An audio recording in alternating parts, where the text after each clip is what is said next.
po kasama ako, pag-isipan ko pa. Pwede naman, para mag-enjoy na tayo. Lomi-lomi lang tayo ng Oo nga. konti. Basta sagot ng courtside, pwede. Oo, tama. Si Daphne bahala.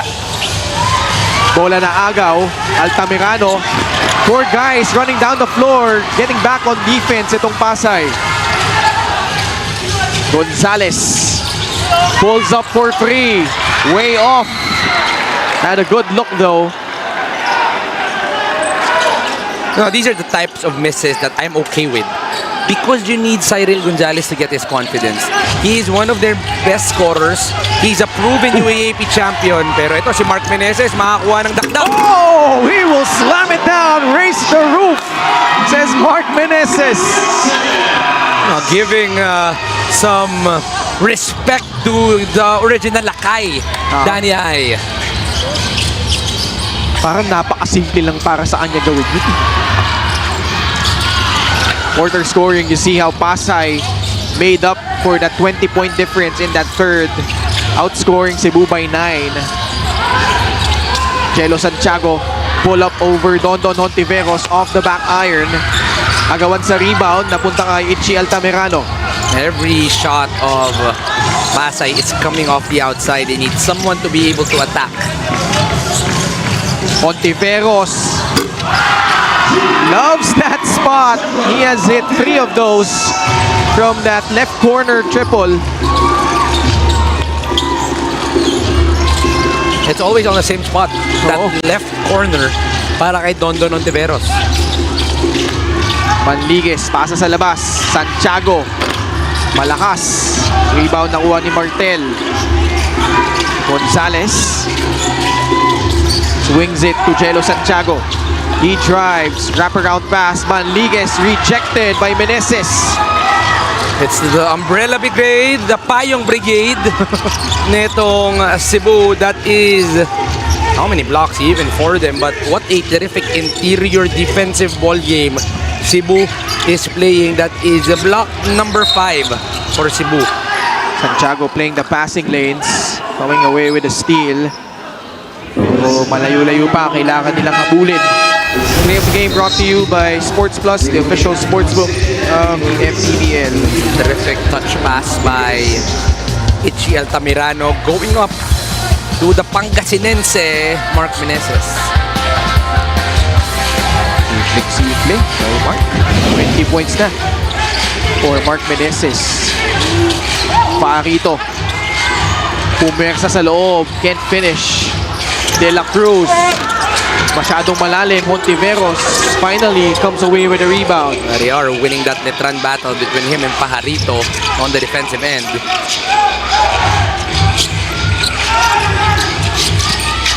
Ichi Aguiar can hit that shot, no good. Pinal comes it down low to Pajarito. Lost it.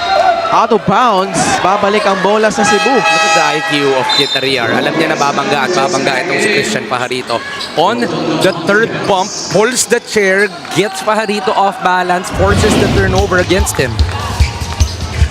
This was the 3-point shot earlier by the Cebuano hot shot. 3 triples for a total of 9 points. Let's check in with Daphne.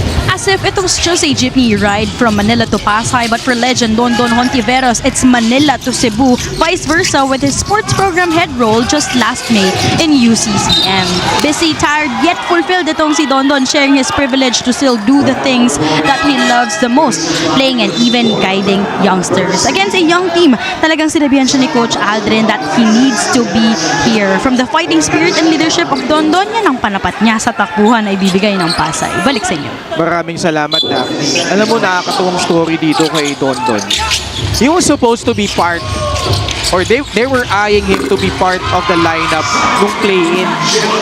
But unfortunately, that did not happen.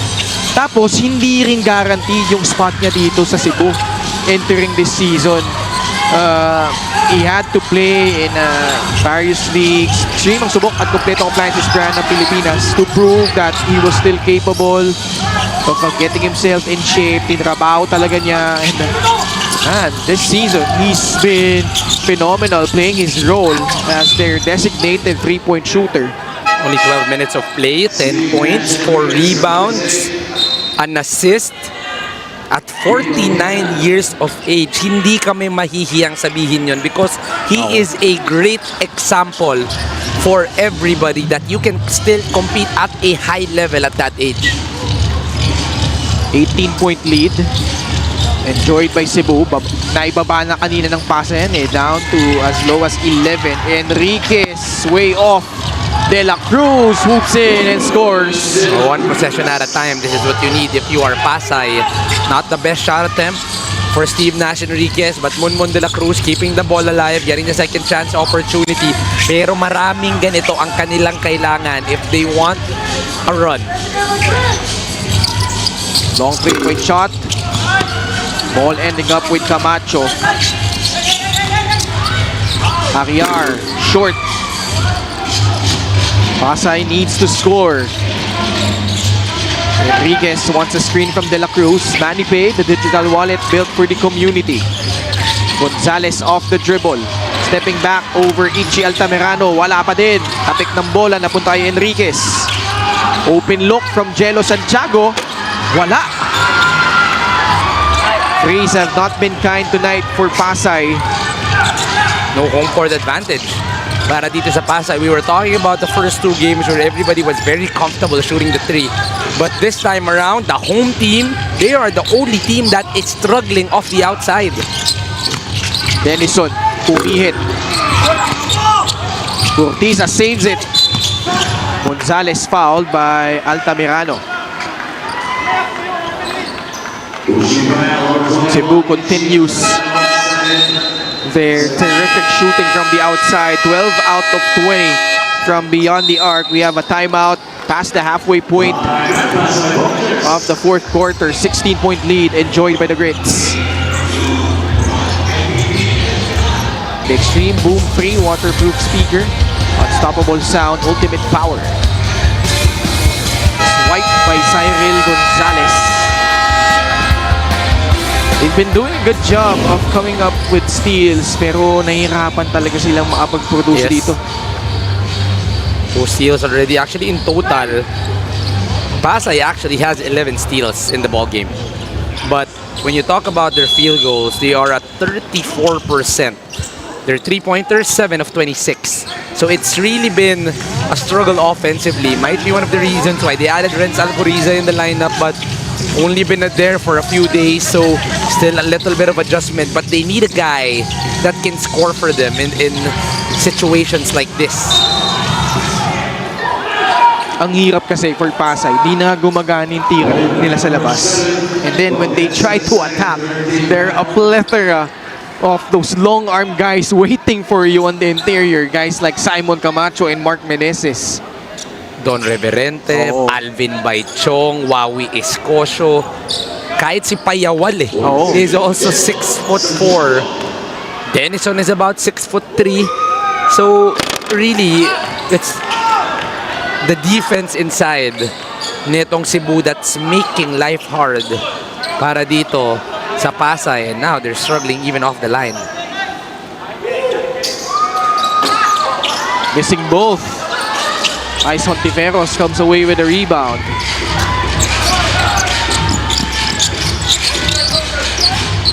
Ice hands it off to Denison. Ichi. Try to shake off his defender. Bounce pass to Denison. Walang napuntahan. 5 segundo na lang nalalabi sa kanilang shot clock. Aguiar has to make his move. Turns around.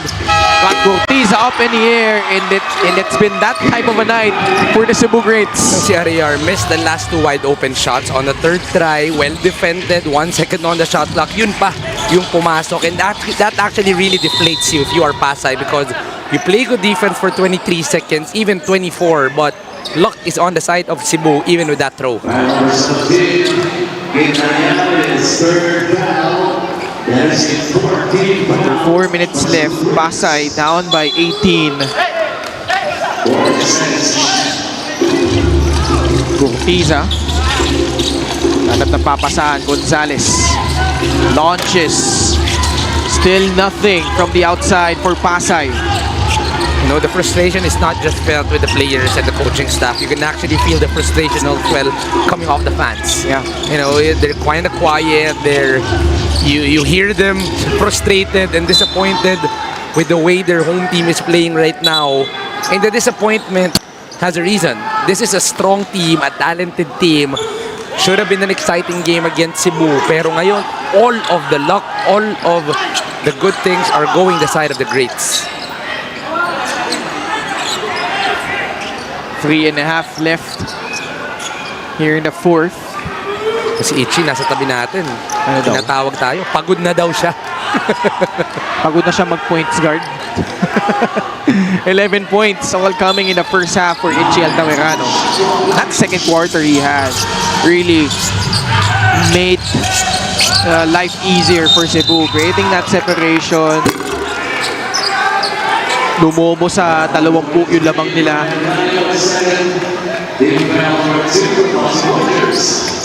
Only gonna be team foul number 2.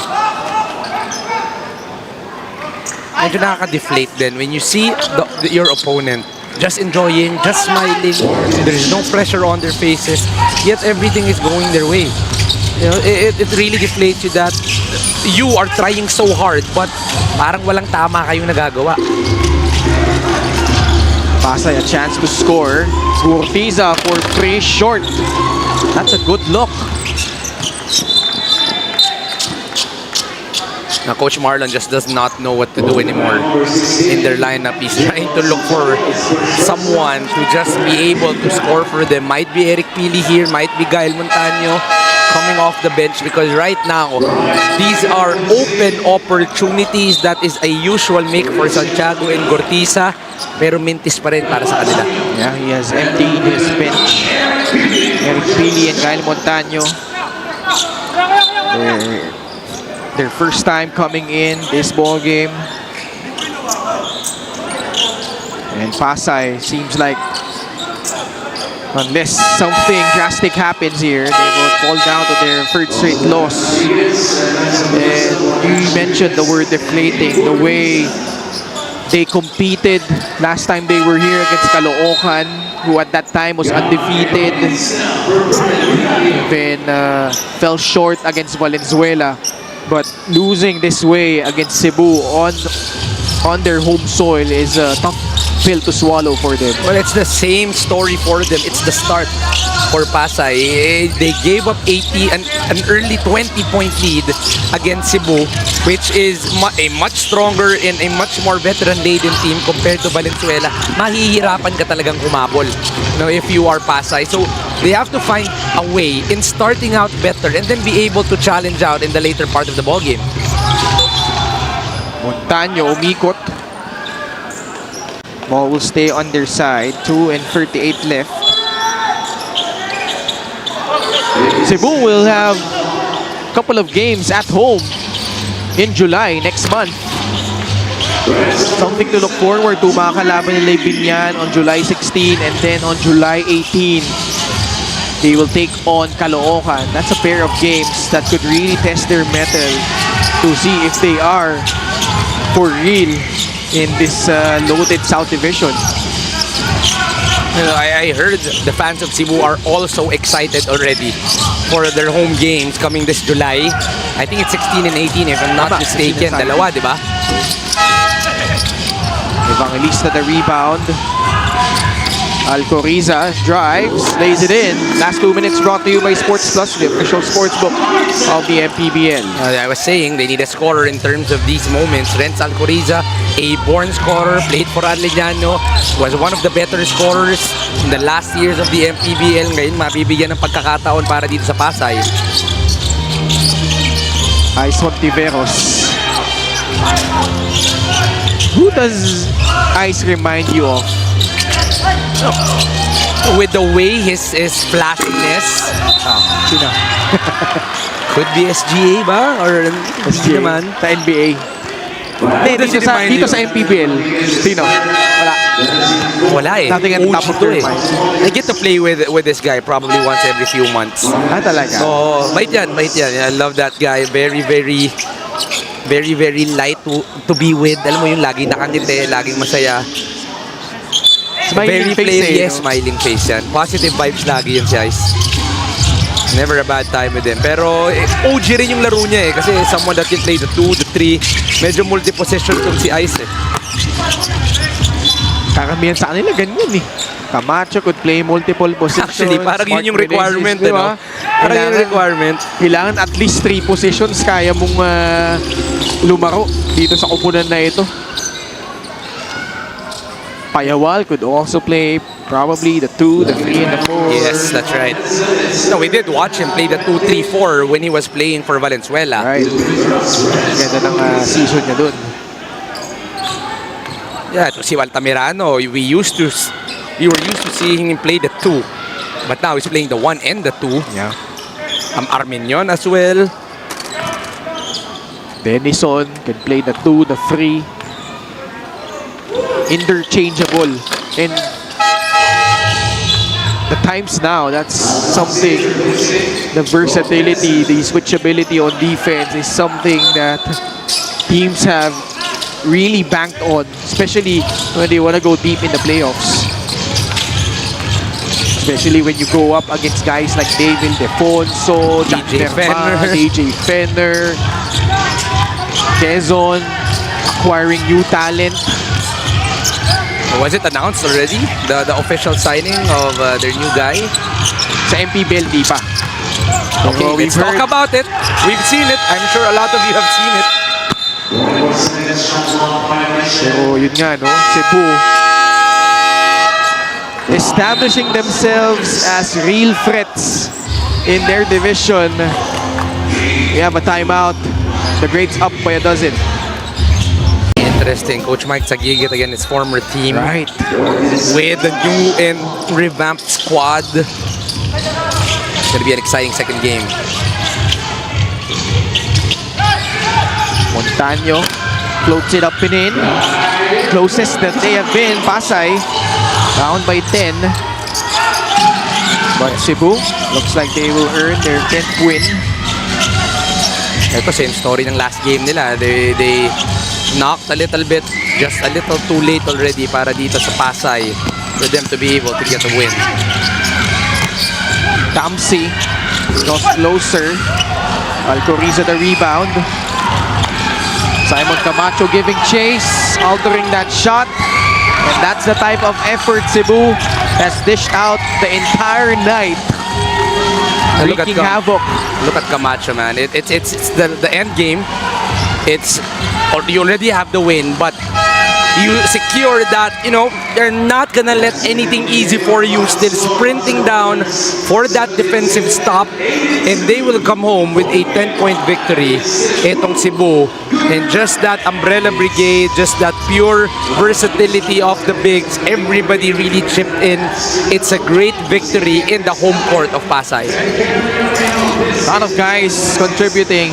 Ichi Altamirano with that explosive second quarter. Dondon Hontiveros, 3 triples, but we give it to our best player of the game, brought to you by Sports Plus, the official sports book of the Mpbl. We give it to this guy who's been their undisputed #1 player on this roster, Mark Menezes. 1 rebound shy of a double-double. Well, it's the usual kind of game for Mark Menezes. Are we even surprised? No. But we are just so happy that he continues to be consistent. That was the question to start the year. Can he be consistent? Can he be a star against a big team like Pasay? Mark Menezes still continues his stellar play, getting 19 and 9, well deserving of our player of the game honors. Our final score, 72 for the Pasay Voyagers, 82 for this team who's continuing to do greater things.